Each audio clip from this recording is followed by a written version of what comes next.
variation. You may not even have to go to the level of robotics and merging human and machine.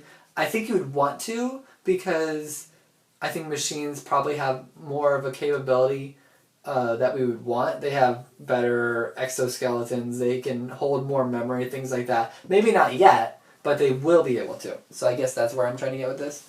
So I think you'd want to merge with machines. They can do with things. They can run faster. They can jump higher. They can see farther. They can breathe underwater. They can do all these things that humans can't. They're limited by. Basically become a god.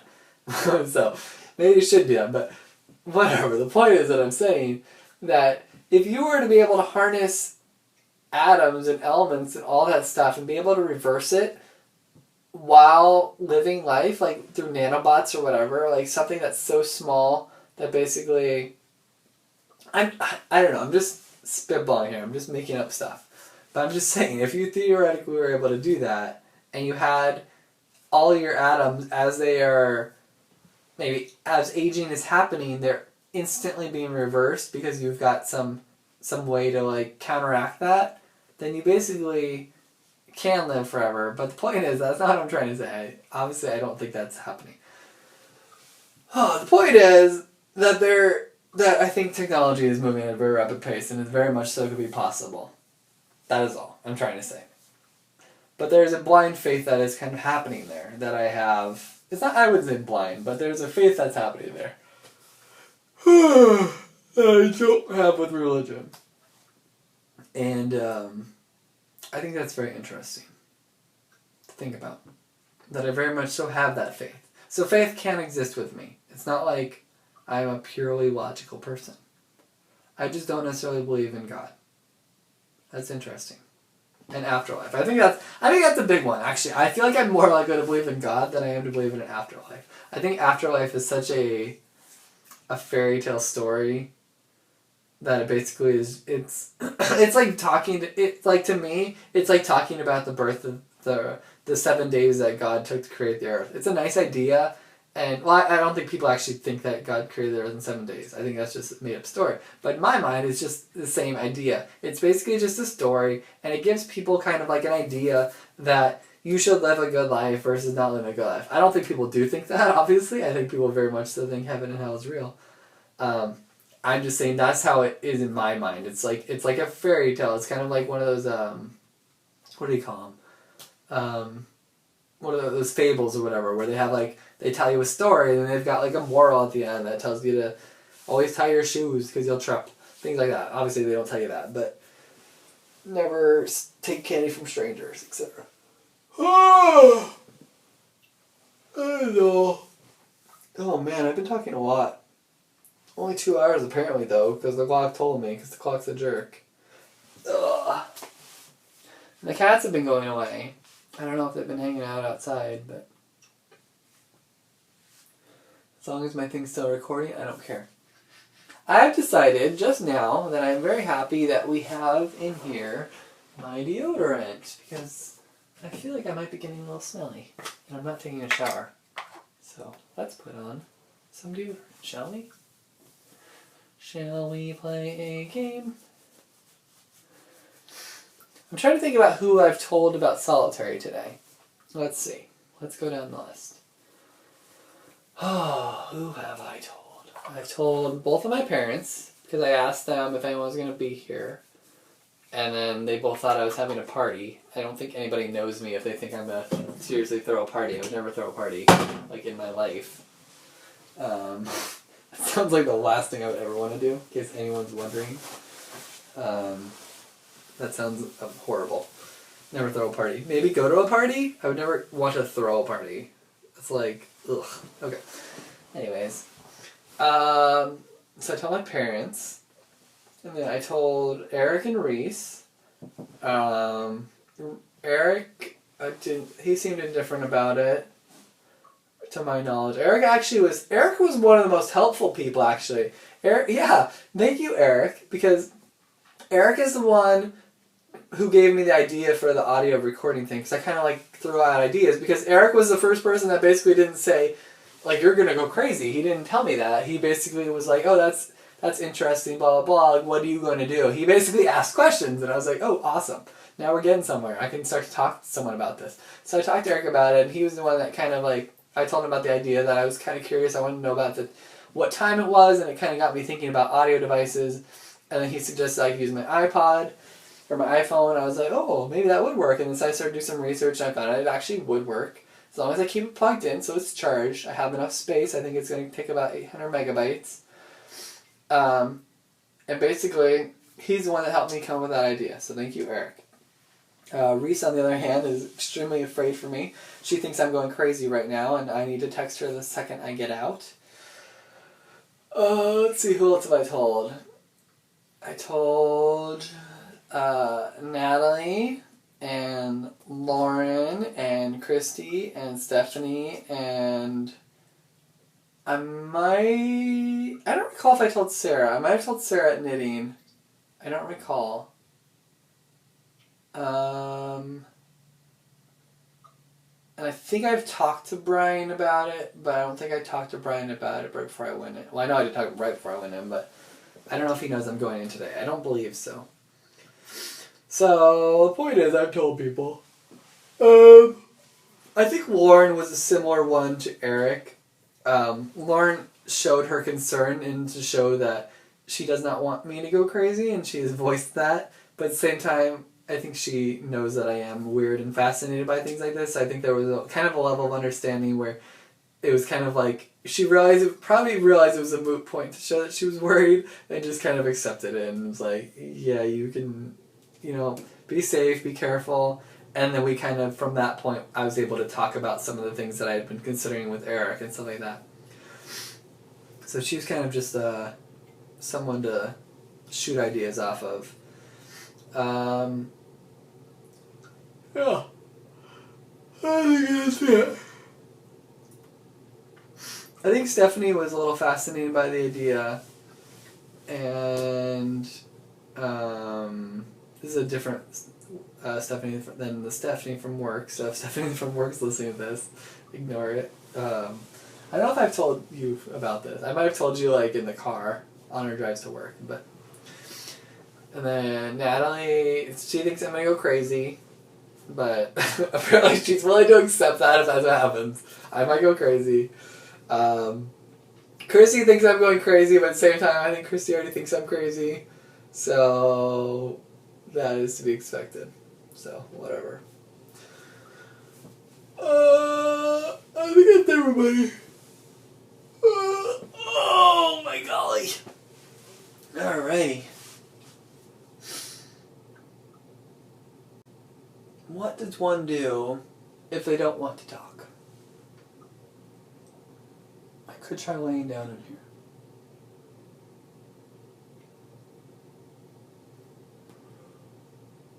Huh.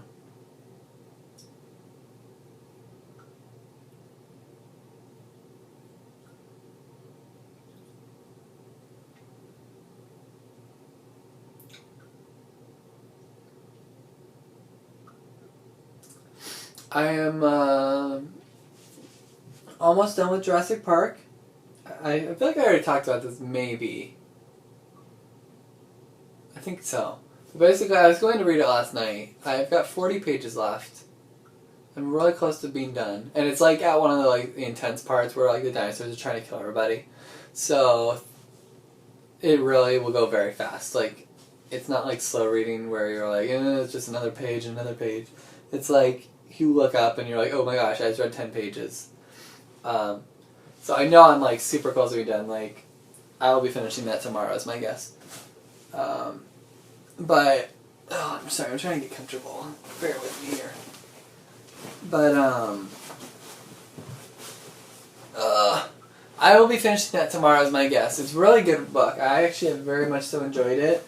And I very much so also enjoyed the fact that I've been able to read it with Donna. I mean, we haven't read it together, obviously, but the fact that I have someone to talk about it with, we haven't actually talked about it yet too much, barely at all, but just the idea that I could do that, because we are going to meet. We're going to meet sometime in 2013, early January, for just at a coffee shop or something, and talk about it, and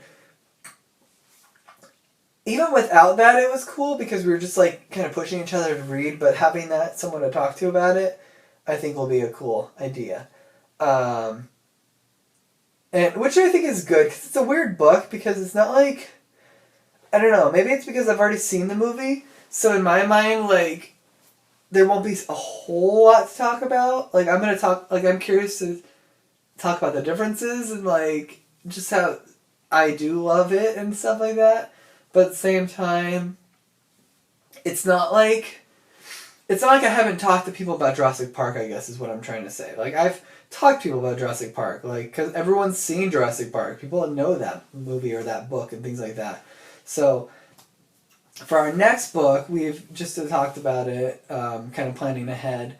I already have it. She just ordered it, but she allowed me to pick since she picked Jurassic Park. And we're going to be reading... Oh, excuse me. We're going to be reading Dune, which... D-U-N-E, Dune. Which I've heard is... By everyone who's read it, that is just an amazing book. I have no idea what it's about, and... I think that's what's so exciting to me about it, is that, like, it's such a classic, and it's such, like, a popular book by people who, like, love sci-fi, that, like, everyone that has read it says it's amazing, and, like, I've never heard anyone reading it and saying they don't like it, like, and I feel like that's so cool, and I feel like that is a book that I'm going to be so excited to read, because, like, in this book, while it's different from the movie, I feel like in general, the same people are dying. So maybe not in the same order, maybe not in the same way, but in general, they're all dying the same. Or they're all dying, the same people. So in general, I know who's going to come out of this thing alive and who's not. So it's just a matter of waiting for it to happen, seeing how it's going to happen. Whereas in Dune, I have no idea who any of the people are, what the setting is, anything about it. So it's all like a very new idea and a new, fresh environment and setting. So I'm really excited about that, but even more so than that, that I'm not just reading a book now, because that's what I would be doing, is I would just be reading a book, and it'd be new and exciting, but now I actually get to share it with somebody, which I think is really cool. So it's like something that Donna and I will have, that maybe I won't be able to find someone who's read Dune, but now I'm going to have someone who's reading Dune with me, so it'll be okay. It'll be cool. Because it's like that, I don't know, it's like that thing in life that while it's fun, doing things on my list, on my 30 by 30 list and laying around are fun, like this, it's not as fun if you can't share it with somebody. Like, I don't know anyone else who's done solitary confinement, so maybe that's why I'm doing the audio recording, who knows? Like, it's my way of sharing it with other people. So other people, and I've talked to other people about it, like, it's my way of kind of including other people, because obviously I could do this, and I could just keep it to myself and have an internal thing where I've just done solitary confinement. But, I mean, otherwise, it's, I don't know, just life I think is more interesting when you're able to share with people. And I think that's one of those things that becomes, I mean, I think that's true though. I think that's why people, when people go on vacations by themselves and stuff like that, they don't take photos just so that they'll remember it, so they can share it with people. Because people, I think we're social creatures and we do like to share things with each other. So I think it's completely normal. Like, there are a lot of things on my, like, must-do LA things that, I mean, I've considered doing by myself, because I'm like, well, I could knock that out in, like, a few seconds. Like, the Santa Monica Stairs, done. Like, I could do that any day. Like, I drive by that every single day. But I'm waiting, because I'm like, well, I know Eric wants to do it, so I'll wait. And, you know, just those things. Like, there's no rush. I've got 3 years and, oh, that's right, I was going to do the math. Hold on. Oh, today's the 29th. So when I get out of here, it'll be the 30th. So we'll say 30, 31, that's 2 days. Plus January's got... Oh, wait, yeah. It'll be January. Okay, so then January's got 31 days. So we're at 33 and then 20. Because that's my birthday, is the 20th. So I've got 3 years and 53 days, basically, when I come out of here. That's how long I've got. And I've got 199 things left to do as of last night. No, 198. I did my 199th last night. So after this, though, because I'm already subtracting that day, and this is one of those items, 197, So that basically says I have 197, no, wait, 3 years, 53 days to do 197 things. 3 years, that'd be 900,000, 50, plus we already had the 50, so let's say 1100. Oh wait, 365, I was doing that wrong. I was doing 56, sorry. 365 days. 918 plus 50 would be 230. So we've got 900 plus. Wait, what are we starting at? 230. So that put us at 1130 plus 5 times 3, 15, so 45 plus the 3 days, 48, and I think one of those might be a leap year, unless the one we just had was a leap year. We're going to assume it wasn't. We're going to add one extra day, so that put us at 1,149 days, I believe. Oh, but you subtract. No, you wouldn't subtract. Yeah. So 1,149 days to do 197 things. Done. Ugh. Done. DU7. DU7. No, I'm just joking. I'm not crazy. DUN. DONE. I'm kind of comfy right now. I kind of want to go sleep. I don't want to sleep all day though. But, I'm trying to get comfy, I should say, but I'm getting there. But, there could be like spiders in here crawling on me. That's exciting. But the point is, I've got plenty of time to do a lot of these things. 197. And 139 of my tasks were movies. Let's point that out. When you've got 1,149 days, like, seriously, like, if I were to just watch a movie a day, I've still got 1,000 days. Like, because, what was that? That was 1,149 days. I've already watched probably like 10 of the movies.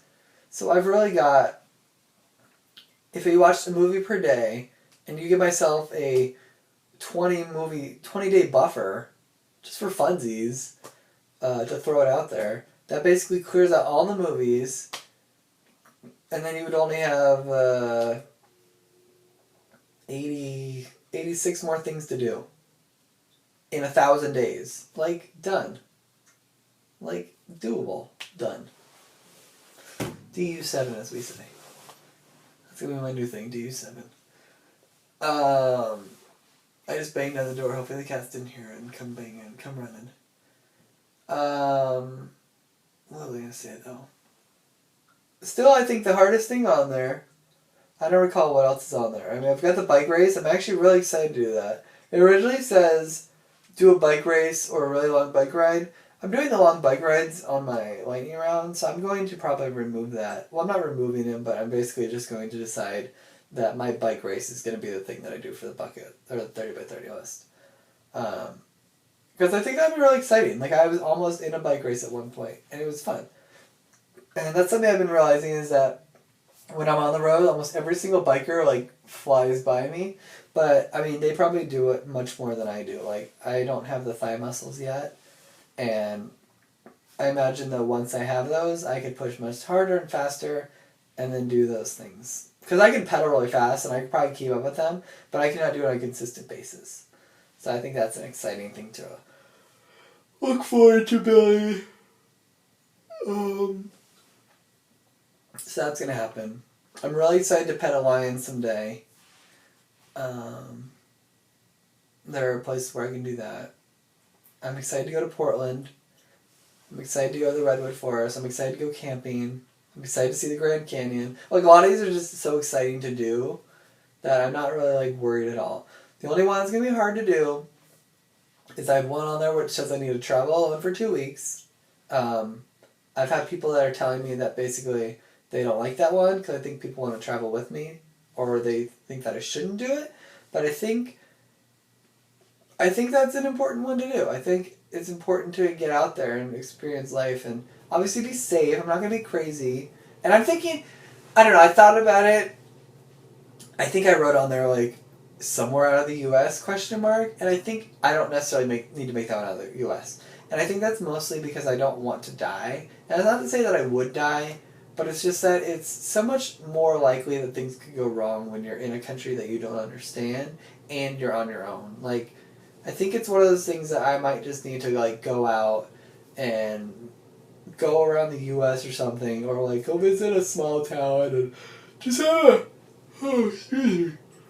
just have a quiet weekend alone and get some rest and relaxation. And I'm kind of maybe upset that it's 2 weeks long opposed to just like a week long, because 2 weeks is kind of a long time to be by yourself. But the thing is though that I don't need to, and I think that's I guess what I need to differentiate. I need to separate it, because in my mind I think I'm thinking about it like it's going to be like 2 weeks like today, and that's not what it's meant to be like. I don't have to be by myself. I just can't go with other people. Like, if I'm there and experiencing something with other people, and I meet people there and hang out with other people there and make friends, that's cool. That's not against the rules. The thing is, though, that I want it to be a trip that I plan and that I coordinate and I kind of like take ownership on. Because I feel like in so much of my life, I feel like I've never actually planned a trip. I've always just been like the person, someone else is planning it and I'm going with them. And I'm doing what, and yes, I've been kind of included and asked what I want to do, but I never want to do anything, so I kind of just end up doing what they want to do.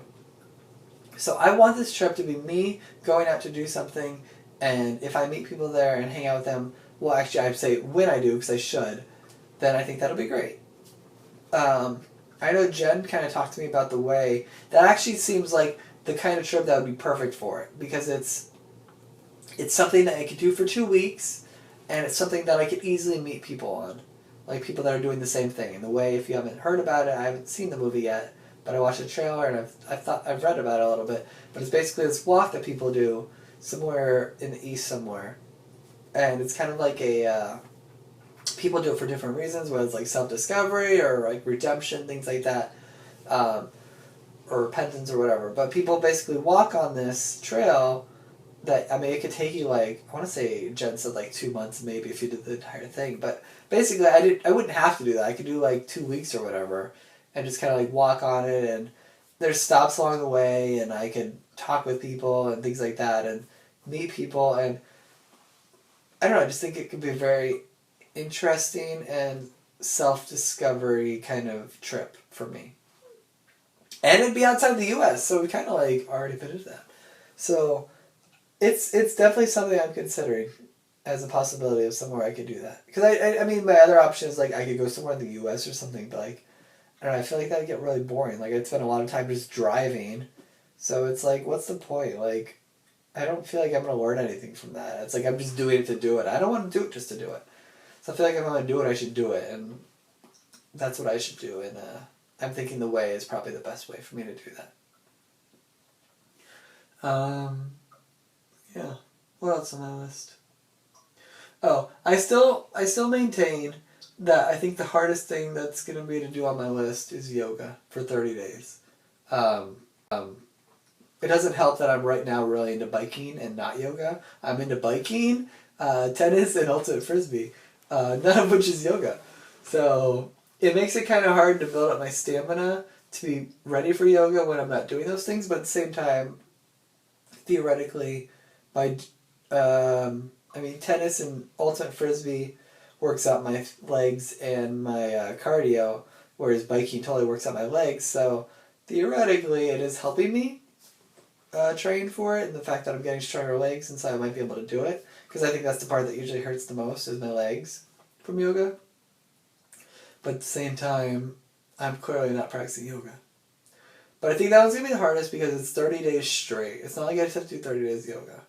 And there's going to be days where maybe I'll get sick, or like I'll be tired and be like, I don't want to go to yoga, or something comes up, like when I go to San Diego or Orange County on the weekends, like I'm still gonna have to go to yoga, and I think that makes it a little harder and slows it down. So, but I got 3 years to figure it out. 3 years, 53 days. So we'll figure it out.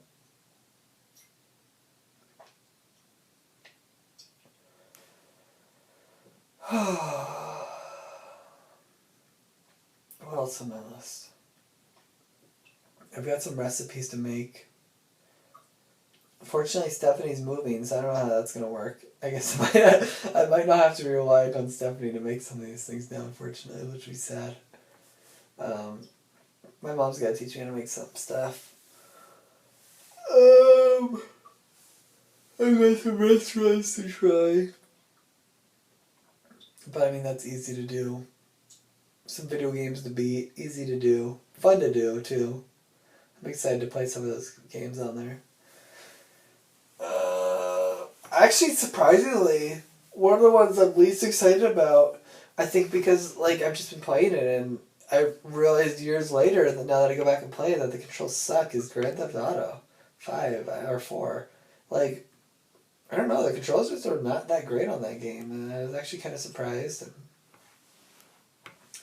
yeah, so I went back and played it, and I'm kind of stuck on a mission that I've already beaten. That was also kind of annoying, that I know I've been past that point, but whatever. I'll do it someday. Probably the one I'm most excited to be on there might be Half-Life 2. Half-Life 2 is a really good game. I just forgot to beat it.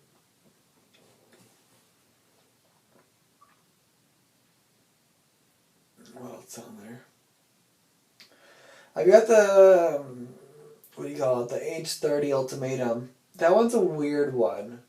I feel like I'm kind of concerned about that one because it's a, what I should have said is move in with somebody, get a kitten, or a combination of the two or something is basically what I feel like I should have said. Because basically what I wrote is get a kitten or move in with someone who has I think it said a hat or has one. Like what happens if I move in with someone and we have a really small place and we don't really have room for another cat? Like, although I think you could probably always fit another cat. Or what happens if you move in with someone that has a dog? Like, I feel like that then getting the cat would be too much. So it's like, I don't know, I feel like part of that wasn't really thought through that well. I think it was me implying that the person I was going to move in was going to already have a cat. So therefore it would be okay. I would either move in with someone who had a cat, or I would get a cat, because I'd still be I'd be alone. So it's like, in both of those scenarios, it makes sense. Because moving in with someone that has a cat, adding my 2 cats, it sounds wonderful, magical, we're in love. Or I've got the other option, whereas I still don't live with somebody, but I've got my 2 cats, but I want an extra cat because at some point my cats are going to get old and die and I want to have an extra cat. Plus I feel like they've always wanted a 3rd cat. So in both of those scenarios, getting another cat at 30 makes sense. It's my ultimatum. But we've got these other scenarios where it does not make sense. But the problem is, this is a 30 by 30 list and I feel like I need to do it. And it's such a contradiction that I can't do everything. I could not do 100 or 224 things on there, have this age 30 ultimatum and not do it. Like that, I can't do that. I could do it. I don't want to do it, so. But at the same time, I feel like by rewording it, I basically have changed it. And I can't do that either. I theoretically have changed one thing. I changed one of the books to be another book. But that book is being moved by lightning round, so it's okay. I feel like it doesn't lose the integrity of it. I mean, I guess technically one could consider that it does, but it's not that big a deal to me. Because I'm going to read both books eventually. But I feel like this one might change the idea of it. And so I'm going to keep it as is for now. I may, though, consider someday changing it to be like another pet or something. Because I really feel like, as much as I don't think I'll eventually end up with a dog person because I feel like dog people and cat people are pretty different, and I am a cat person for sure, and I feel like I am more attracted to women who are cat people. Well, actually, technically, I feel like I probably am not. I feel like I want to be, but technically, I think all the people I typically date and am attracted to tend to be dog people, which is weird. Um, but I think it should basically say that if I move in with someone that has another pet, that it's okay because technically, that is what I'm doing. And then maybe if we moved out or broke up or something, then I could get a cat. But yeah, I don't know. Hard to say. I think it's fascinating too. I just think that's what I talk about. It's such a different mindset. I think people that are cat people plus people that are dog people. Dogs and cats are so different. Like they're not even that similar. It's just like a different mindset you have for life. Like cat people are, I don't know. They're different. And but I think it's beyond that. It's the idea of the commitment it takes to have a cat versus a dog. It's like I always talk about how like dogs are like babies that don't grow up. They basically have to take care of them their entire life. They never grow up. The same is true of cats, but the difference is cats you don't have to take care of as much. They're much more independent. I could feed, and I will be feeding, like my parents' cat. I'm going to clean the litter box before I leave. I'm going to give him a whole bunch of food and a whole bunch of water, and I'm just going to leave. And he'll be fine for days. You could not do that with a dog. A dog needs to be let out to go poop, unless you have like a dog door, which is fine. It needs to go out to poop. It needs to have food in segmented portions because otherwise it'll just gorge itself. Like a dog will eat all of its food in one day, and then it will not have any more food. Dogs need to be put on walks or else they have way too much built up energy and they cause terror. I guess unless you have like a backyard or something like that. So yes, maybe technically dogs aren't as bad if you have a house and all that nonsense because then you could neglect your dog and it could still get exercise and things like that. And it could go out and poop and it can get exercise and you're set on two of those three things. But it's still, the food thing's still an issue. Whereas cats, although a dog, you could fix that because they've got those machines that basically they can open up like once a day or something on a timer, and then your dog would be fed. So technically, you probably could leave your dog for a week if you have a place like that. But point is, cats are still different. They have different mindsets. So I'm getting a little sleepy. So bear with me here. But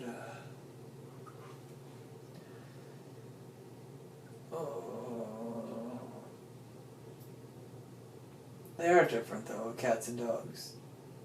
Just like their mindsets of how they act and how they interact with people, and I feel like cat people are usually similar to the way cats are. Less social, maybe a little bit more unique and weird, which is obviously a little biased coming from me. But I think some people view unique and weird as not good, whereas I view it as good, so I think it's hard to say how that's viewed.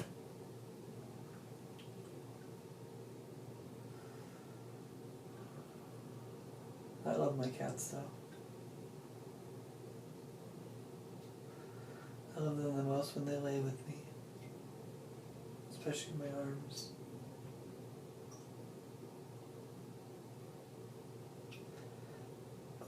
I can't wait to go back to LA because I want to cut my cat's nails.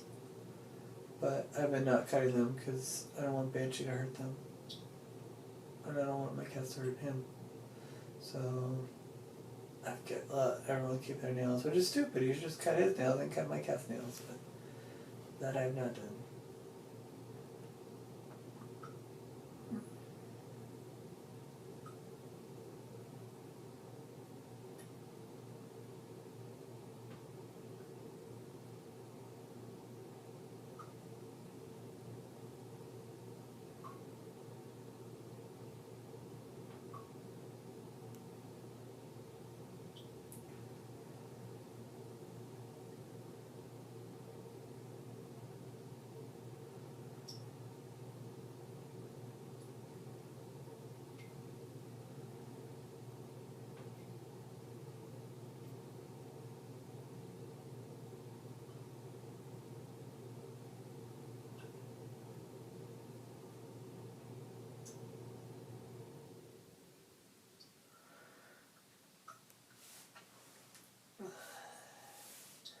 I also think something I was just thinking about was that if I were to fall asleep or take a nap or something like that, eventually, as long as I continue to make sure I don't hear how many chimes there are on the clock, which is kind of annoying because when you get to like 1 o'clock, 2 o'clock, obviously they get shorter. I know I'm past noon. As they get longer, I know that I'm near the louder hours, but the point is, I could just get really loud and ignore those times. Try to beat it, but I don't know, we'll see what happens, but point is, that eventually, as long as I continue to talk loud and ignore those times, that I won't know exactly what hour it is, even though I'll know it's an hour. Like, I didn't hear the 8 o'clock one, I only heard the 9 o'clock one. At least I assumed it was the 9 o'clock. It could have, for all I know, been the 8 o'clock one. If it's seriously only, like, not even 9 o'clock yet, then I'm gonna definitely come mad in here. But, yeah, who knows? Oh, there's the clock again. I don't even know what time it is, so I'm going to talk really loud for a while, and so I don't know what I'm saying, but I just don't want to hear any clocking sounds, and so I have to do that for, I'd say, quite a while. So I'm probably just going to count for like a few seconds until it's done, because I don't want to know what time it is. So I can't hear anything right now, and that's good.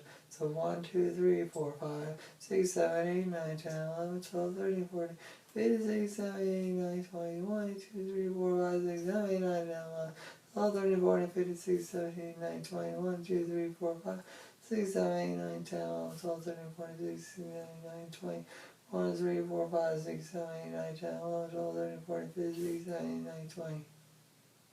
Alright, good, it's done. Probably not good, it's been a 15-minute one.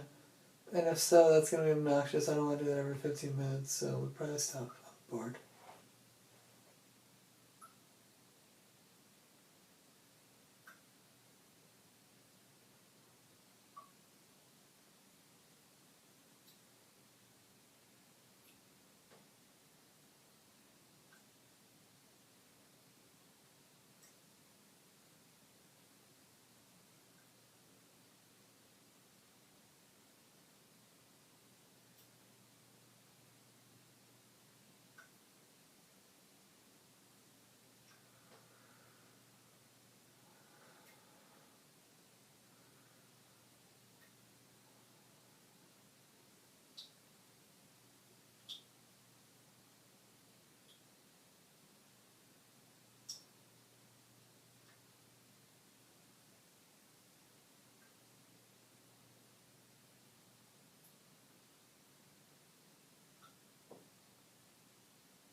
I was gonna say, I was about to say that my stomach's still bothering me a little bit, so that might come up later.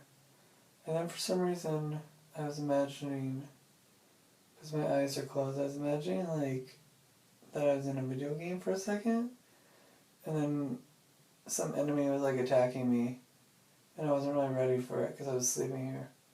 And I was thinking, what happens if I died in the game? Well, I was thinking like, what would happen if I died? Like, would I lose all my progress of this recording that I'm making? And then I realized that I don't live in a game, that I live in real life.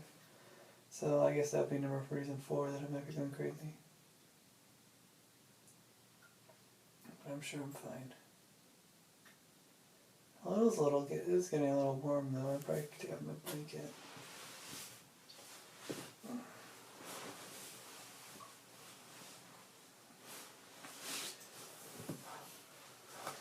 I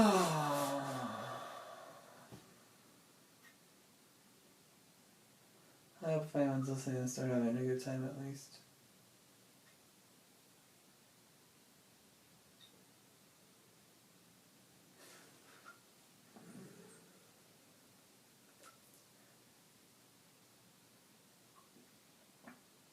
I don't know why I find it so fascinating, solitary.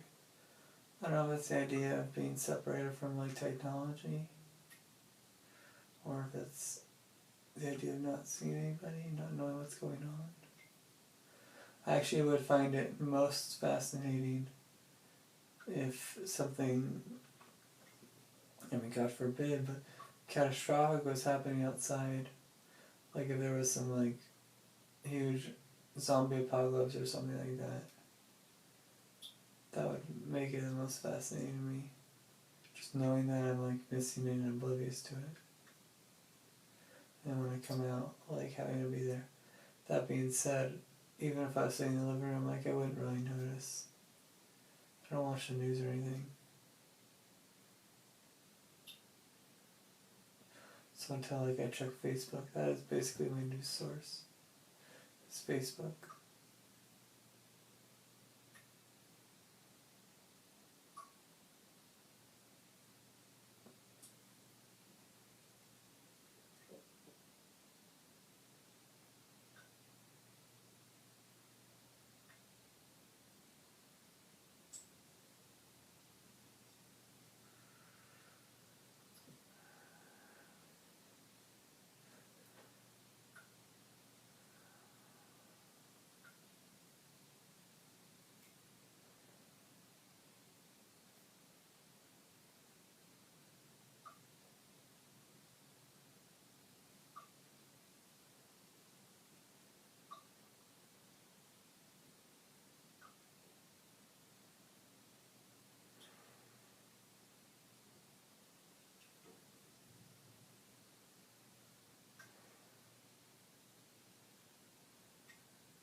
I sometimes have,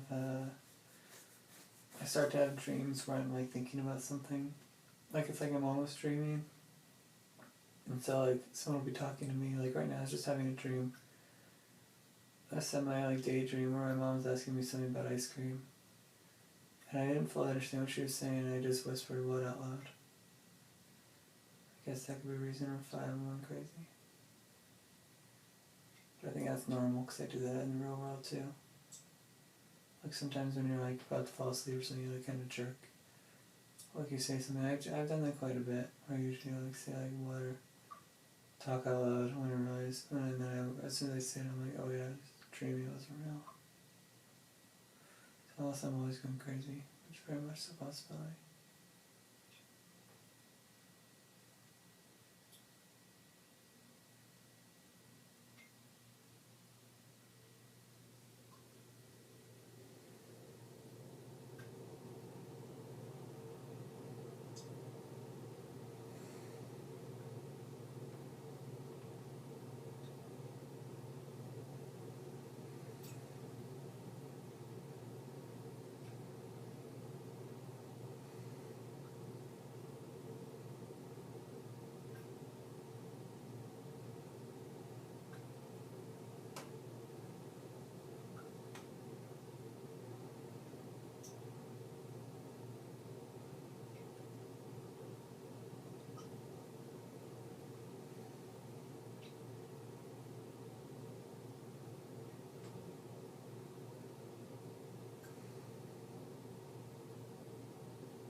I don't know if anyone's still here, but I think I definitely fell asleep for a minute or so.